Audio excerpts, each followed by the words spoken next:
Hello and welcome to JoJo's Bizarre Adventure, Head of the Machine. This episode follows the continuing adventures of John and the other Speedwagon Foundation stand hunters. So if you haven't seen the previous episodes, go check those out first. There will be a link on the screen now and in the description. Alright, enjoy. JoJo's Bizarre Adventure, Head of the Machine. Chapter 3, MANNEQUIN Masquerade. Roughly a week had passed without much event, and the stand users had gotten some much-needed rest. But now, it was time to travel again. Miss Velvet awaited John and Kisho aboard the Speedwagon Foundation private jet once again. You'll be happy to hear that we don't have to go far for this one. Just across the pond. England, said John, picking up on the common saying. Well, technically, it's called the United Kingdom, but... Yes, John. England. Said Miss Velvet, with a little attitude. London, to be more specific. 2 days ago, one of Vincent van Gogh's early works was moved to Christie's King Street auction house, in preparation for today's event, where it's the main piece going on sale. Van Gogh? Asked Kisho. Yes, the Van Gogh. Velvet repeated. Kisho looked at her, confused. Seriously? One of the greatest artists of all time, Vincent van Gogh? She seemed increasingly annoyed, the more strange looks he gave her. You can't tell me you've never heard of him. He shrugged. You're killing me. That man was a genius. didn't he cut his own ear off and mail it to his girlfriend or something? Said John. Yeah, well, he was a bit of a nutcase, but he was a brilliant one, she said. The others seemed uninterested. Miss Velvet cleared her throat and shook out of it, returning to her professional demeanor. Last night, a thief attempted to steal it. He managed to break into the auction house, disable all of the alarms, and made his way into the vault where there was a decoy being held. She explained. By now, I'm sure he's realized it's a fake, and will probably try to steal the real one during the auction tomorrow.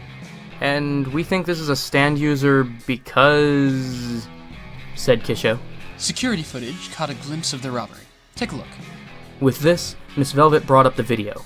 The window smashed open and 6 men entered.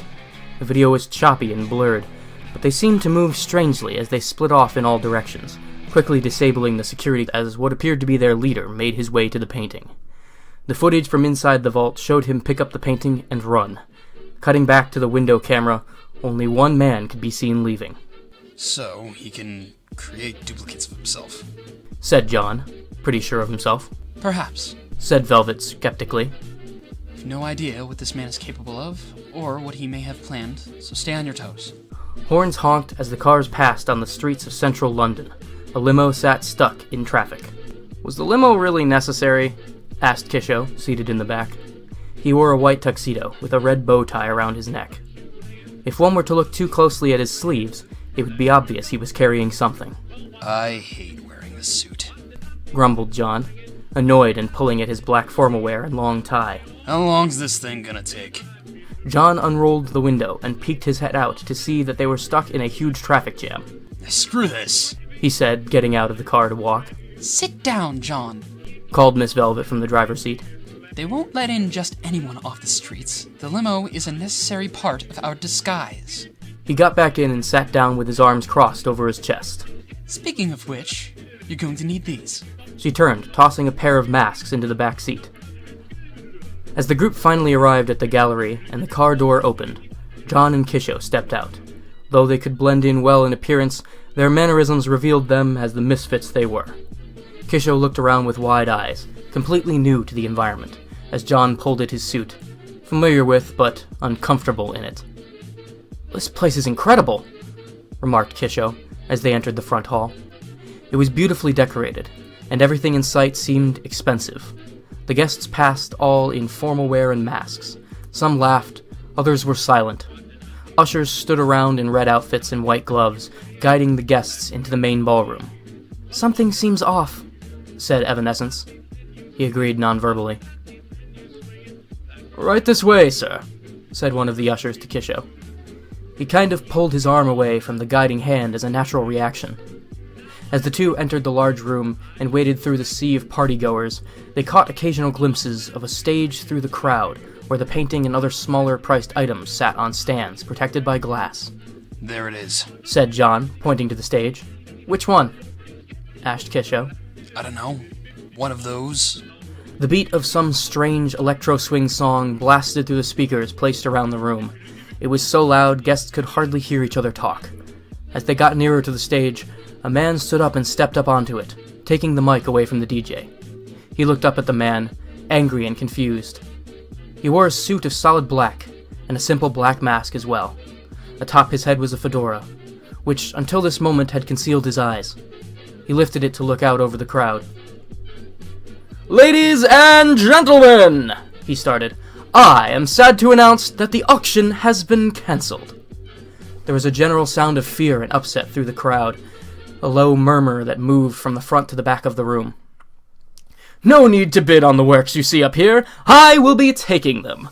He grinned, and from the look in his eyes under the mask, it was a confident and maniacal grin. "But no need to worry. You've not come for no reason." As he said this, party guests around the room, dressed in strangely 40s-style gangster clothing, reached into their coats, and out popped Tommy guns. They surrounded the other guests, and were too numerous to be fought off. A few women screamed in surprise. "No need to worry. Just put all your valuables in the bag when it comes to you, and no one gets hurt," continued the man. "All right, fellas, let's go!" John and Kisho had had enough by this point. They were just about to act when, "Hey, Tiny Dick!" shouted a voice from the crowd. Everyone stopped and looked at the man from which the voice came. He was clean-shaven with bright green eyes, wearing a small jacket over his t-shirt and baggy jeans. He was eating a Hot Pocket as he spoke. "Who the fuck said that?" said the masked man at the back of the room. "I did," mumbled the man with his mouth full, raising his hand. "Make an example of that bastard," he said, and the nearest gunner opened fire on him. John ran toward the gunfire, but he wouldn't be fast enough to stop it. In the blink of an eye, the small jacket morphed into a full-body armor, and bullets started bouncing off of him as he munched his snack. John's stand reached the surrounding crowd in time to make their clothes and belongings bulletproof, so they wouldn't be killed in the crossfire. "Well, this is interesting," said the masked man. "Any other stand users I should know about?" Kisho unsheathed his blade, making his presence known as well. "It's your lucky day, people. A stand user fight is far more interesting than stealing your worthless old trinkets," he said. Then he stares at the crowd for a second. "Can't take a hint? Get lost!" The guests all rushed out of the ballroom in a panic, nearly trampling each other. Now only the masked man, John, Kisho, and the strange newcomer were left. With less people around and a closer look, John could tell that the gunmen, as well as the new DJ, were all mannequins, moving freely on their own. The masked man jumped down off of the stage, walking in a flashy way, clearly energetic and excited. "Now, allow me to introduce myself, or rather, my stand. Ballroom Blitz is its name," he said in a loud booming voice. "And these," he made a wide gesture to the live mannequins around the room, "are my backup dancers." As he spoke, the gunmen surrounded him, forming a sort of protective guard. John and Kisho looked to the newcomer, who was staring aimlessly around the room. "Hey," said Kisho, drawing his attention. "I'm Kisho." John introduced himself curtly. "John, can we trust you?" James, and I suppose so," said the newcomer. "Well then, gentlemen, let's get to the main event," said the masked man, shedding his coat so that he wore a pinstriped button-up shirt with suspenders. "Hit it, DJ!"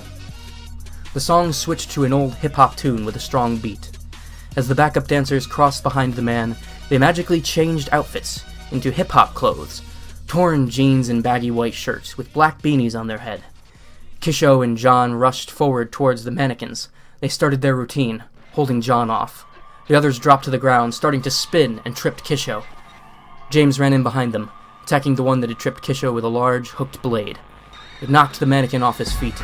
His back hit the ground, then arched, feet over his head, as he pushed off from his hands, standing back up. In a swift motion, and with attitude befitting his hip-hop style, the mannequin struck out at James, blocking his attacks in turn as a couple others joined him. Together, they started to push back James. Kisho stood and rushed at their backs to help his new ally. They turned and blocked his strikes with a robot-like dance move, matching him blow for blow, as the center one dropped to the floor and spun on his head, using this momentum to deliver an unending flurry of kicks to the two of them. They hopped back to get away from the attack, but it just made room for the mannequins to escape from between them, retreating to the side of the enemy stand user. The ones fighting John would step back as well, the song changing to an upbeat salsa dancing music. Most of the mannequins vanished out of sight behind the user. With a little twirl, the last one's outfit transformed into a beautiful red dress. It handed the masked man a rose, which he bit between his teeth, clapping twice as he posed. The pair began a two-step tango, making their way towards the other stand users with style. Distract him for me. I've got a plan, said John. James and Kisho surrounded the enemy, prepared to attack, but each step they took seemed to conveniently sidestep their blades in time with the music.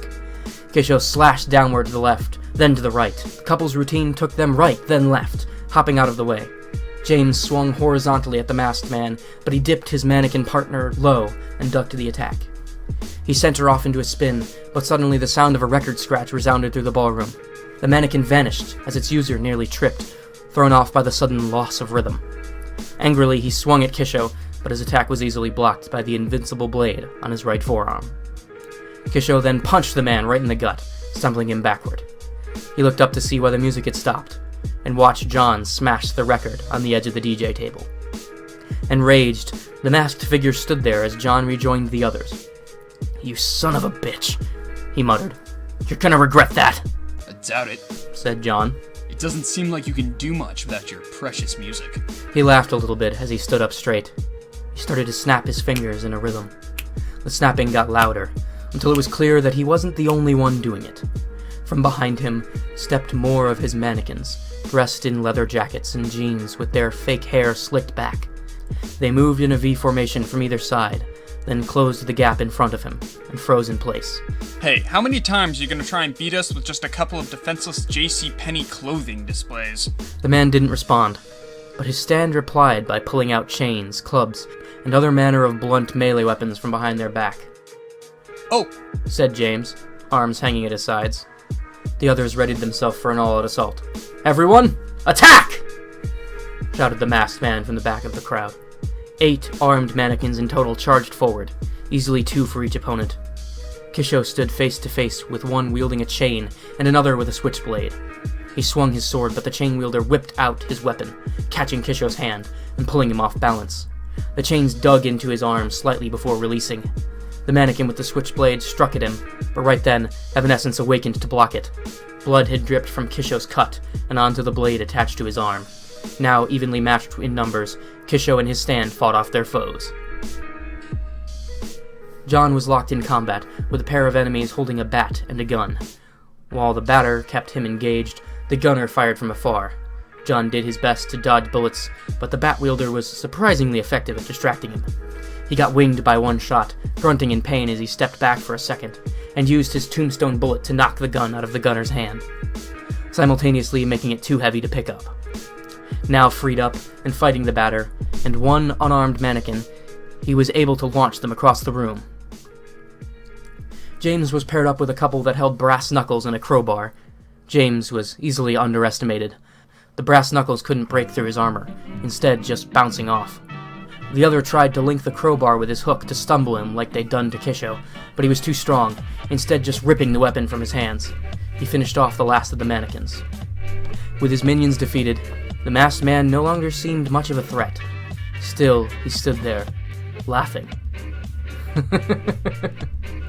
As the group dropped the last of his stand minions, he turned away from them, looking up to the large glass dome on the roof with his hands spread out wide. "And that concludes our show, folks.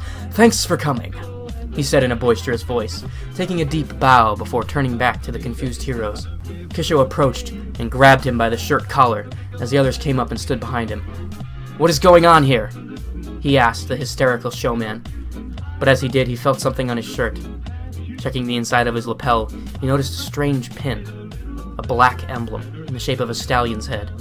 You didn't come here to steal a painting or the people's money, did you? Asked John, joining at Kisho's side. "Of course not," said the man.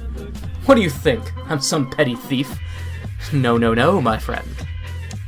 What's that? Asked James, who was now looking over their shoulders to point to the pin. They both looked at him, as neither had noticed him approach. "That, my friends, is the most deadly man on the planet," he said. "Who is it?" asked Kisho, shaking him, but he just laughed. "Who do you work for?" His blade peeked out from his sleeve, tip nearly piercing his throat. Suddenly he was shot in the back, but there was no gunshot. Just a small hole appearing in his chest, and blood spattering on Kisho's shirt.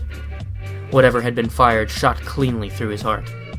The pin came loose, and fell to the floor as his body went limp in Kisho's grip. He dropped him, and then looked around. On the ground in front of him was a bloody toothpick. John picked it up and looked at it.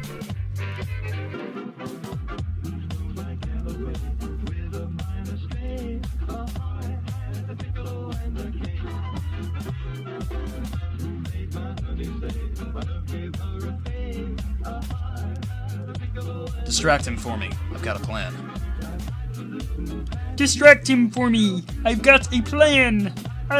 Secretly, John was Kermit the Frog all along. Like, distract him for me, man. I've got a plan. Like, distract him for me. I've got a plan.